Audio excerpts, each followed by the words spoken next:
Good evening, everyone. My name is Edwin Espina. Let me share to you a little bit about myself. I am already 54 years old. My wife is Dorothy. I have 3 kids. Before I pastor this church, the new church that I'm pastoring right now, I was the pastor of where Mike pastored before at Tacloban Bible Community. In fact, Mike was my idol when it comes to preaching, and I can still remember his stories way back. Okay, I can still record that. Right now, I moved from a large congregation, and I decided by the call of God, I decided to start a new one. And this is my perspective then. When I went out from that big congregation, it was very timely that Mike came into my life. Although we already knew each other way back then, but it was very timely that Mike came in, and he shared with me about the most important thing doing the ministry, and that is the Great Commission. Go and make disciples, okay? And make disciples, baptizing them in the name of the Father, Son, and the Holy Spirit, and teaching them to obey. Teaching them to obey. Okay, that it dawned on me. It dawned on me that this is the only thing that we need to do. We will not be talking here about numbers. We are not businessmen. We are into business of souls, telling people about heaven, telling people about the wrath of God, and there is salvation in Jesus Christ. Now, so it seems like that. No, it's not that seems like, but really, God is really guiding us here in this ministry right now. I started with 2 groups, with small groups, and then it grew to 5 groups right now. I call my groups not a Bible study group, but I call my group as a home group, because the name of the church is Home Church. Because when I started this, my concept was just to make a house church, a small one. But you know what? These people wanted a congregation, so we congregate, and we meet every Sunday, aside from the weekly Bible study that we have. So I call my small group as my discipleship group, wherein you can really disciple them, you can really teach them. While in the Sunday, it's just encouragement, it's just fellowship, more of a fellowship, more on the encouragement part. So I really bank on the weekly small group, which we call home group, so I can teach them about the Word of God. What Mike has been teaching us, I'm also relaying it to them. So Mike is my mentor. Okay, thank you, Edwin. Now, any question? About 3 weeks ago or so, Pastor Edwin was the one who sent us the picture of that the flooded building, right? And so we thought of asking you if you would want to contribute of any sort, and so we did, and we actually got a couple of 100, 300, I guess, and instead of going and trying to contact each of those churches, I thought that Pastor Edwin just send it to him because I know him, and then he'd be the one to go to Abuyog, which is about an hour, Edwin, an hour and a half away. An hour drive south from Tacloban City. Okay. Thank you. That's the only thing that we can say. Thank you for responding to this call of help. Here in the Philippines, here, especially in this area here, the east part of the Philippines, the Eastern Visayas, we were devastated more than 8 years ago with Yolanda or Typhoon Haiyan. And we thought that was very devastating because of the strong wind.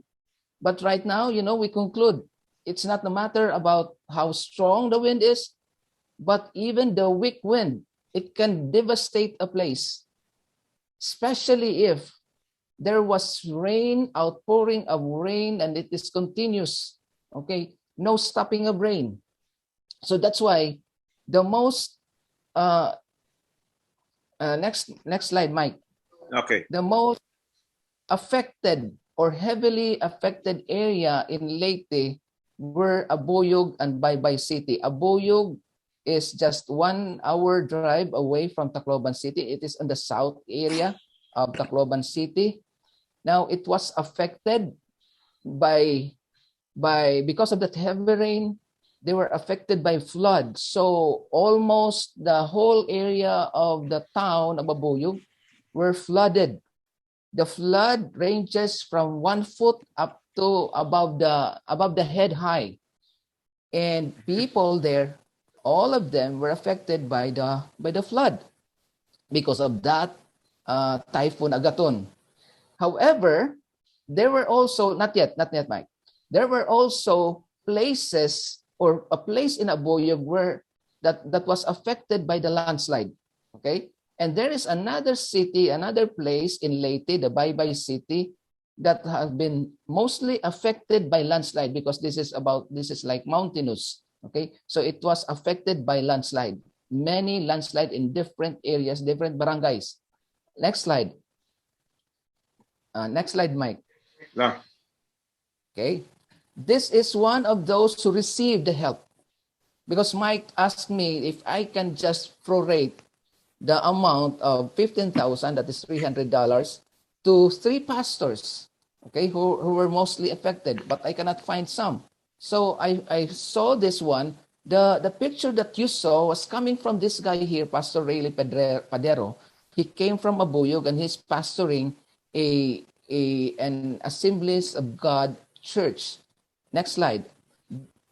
This is his church, and this is, I guess, the picture that you saw, which I shared with Mike. This is the outside of the church, and it was really flooded there. The next slide here is the inner portion of the church. Okay, the inner portion. They have the stage there, but they are all flooded. Okay, so now next slide. Now, when we last Friday in your area, that was Saturday here in Tacloban City, we dropped by with Pastor Rayleigh, and we dropped him with this, 30 kilos of rice, 30 kilos of rice. Okay, so he was very happy. He was not as if he was a victim, but he has that kind of mindset that he was a go and helping other people who have been affected. Okay, next slide here. Barangay Pilar, still in Abuyog, Barangay Pilar, almost the whole barangay was covered by landslide. And 100 plus people are still missing. When we say missing, they are not somewhere, but they are just down there under the mud. Okay, so okay, next. And one of those people that I helped, this is Emeline Canoto. I went to them, not in the area of Pilar, but in a public hospital here in Leyte, here in nearby of Tacloban City, Leyte Provincial Hospital. And it seems like, as you look at the picture, it seems like Emeline Canoto, who came from Pilar, she was not there during the incident, but she was in the town of Abuyog. So she experienced only flood. But little did she know that her family was already affected in Pilar with that landslide. Now, as you look at the picture, it seems like she was smiling. It seems like that she was okay. But she lost a father and she lost a younger sister. And other members of her family were survivors. That's the typical. Now look at okay, next slide, Mike, go. These are her sisters who were affected, who were survivors of that landslide. Okay, they received bruises and all of those things. The next slide here that you can see is her other sister, and on the left or on your right, or on my right and on your left, okay, that's her mother, who have been admitted here in the hospital because she took in mud and it went to her lungs. So that's why she was admitted there for how many days? And you know what? The bill reached to 120,000. But anyway, government helped her, and they were able to go. And they were able to be discharged, and they are now home. Not in their home, but in an evacuation center, because they don't know. They no longer have homes. They no longer have, other things inside their home, even the pertinent papers, because they're all covered. They're all under. Okay, so that's the two people. Now here, if you can see here in this slide here, the two pictures here. Do you know what I was doing with Emily? I was sharing with her the gospel. Okay, I don't want to go and just give the 5,000 pesos to her, but I want to leave her the most important message and the most important help that we can give her, and that is sharing with her the gospel. So I shared with her the gospel. On the other picture here, we are already praying there. So I went. So the next slide here, let's now move to Bye-Bye City. Okay, the Bye-Bye City have been affected by many landslides. Going there, along the way, you can see houses that are already leaning, okay? Leaning because they have been affected by this mud. Now, as you can see in this picture here, this is the Barangay Cantagnos in Bye-Bye City. Look at it. It's a beautiful mountain, right? But can you see the part there that is brown? Yeah, that's it. It rushed down towards the barangay down there. Can you see the houses there? No more. You cannot see the houses. Now, on that down part there, where Jan Mike, okay, this is the river, but a little farther towards the mountain, okay, dito, Sipa, Jan, that area there, that's the community. That's the barangay. No more barangay. Okay? It has been covered. This is the most heavily damaged and affected barangay because of that landslide. So all those the mountains and the mud and the water, they rush in towards the barangay. No school anymore. Okay? Our contact was a certain teacher, not yet, Mike. Okay, go back. A certain teacher who was teaching in that barangay. And that's why he contacted us, because they really needed help. Okay? So we went there last Saturday or last Friday in your end. We went there last Friday to bring with us used clothing, rice, and other things. Okay, so next slide here. This is the team that I led. They are part of the church. Of course, 3 of them are not part because they were our contacts in Bye-Bye. So I brought them there so that we can not only just give them help, but also to minister with those people there. So next slide here, as you can see, we brought in, by the way, they were now in their evacuation center, which is a school in Bye-Bye. So we brought in 56 men, women, children, and adults in a certain room, and we fed them. We feed them with Jollibee Chicken Joy. Okay. Now, hold on, Edwin. Yes. So you bought all those Jollibee from the funds that was coming from here. Accumulated, Mike. Accumulated. Okay. Accumulated. Okay. Because we bought the Jollibee and then we added on with some other stuff like Krispy Kreme, so that Crispy Kings, it's still manok, okay, manok and chicken, right. and rice, okay, because we just wanted to add on to them, okay. Yeah. So this is what we did. We let them eat. And you know what? There is something in Jollibee. We can just fry chicken so that it can be minimal and then give them rice. But you know what? The fact that there is Jollibee there, they were already so happy because of Jollibee. Because you know what? They told us that all they received was noodles, and then, sardines, And they were really like fed up with all those things, but they never experienced Jollibee throughout their stay there in that evacuation center. So we give, we feed them and all of those things. Then after we feed them, I have already briefed my team that after the feeding, we will go and I assign them into tables wherein we did the post-traumatic stress debriefing. Okay, what did we do? So you can see in one slide, in one picture there, I was assigned in a group of the adults. While in the other picture here, my wife was assigned to another group there. So what did we do? We asked 6 questions, series of questions. Now in that question, those are important in debriefing.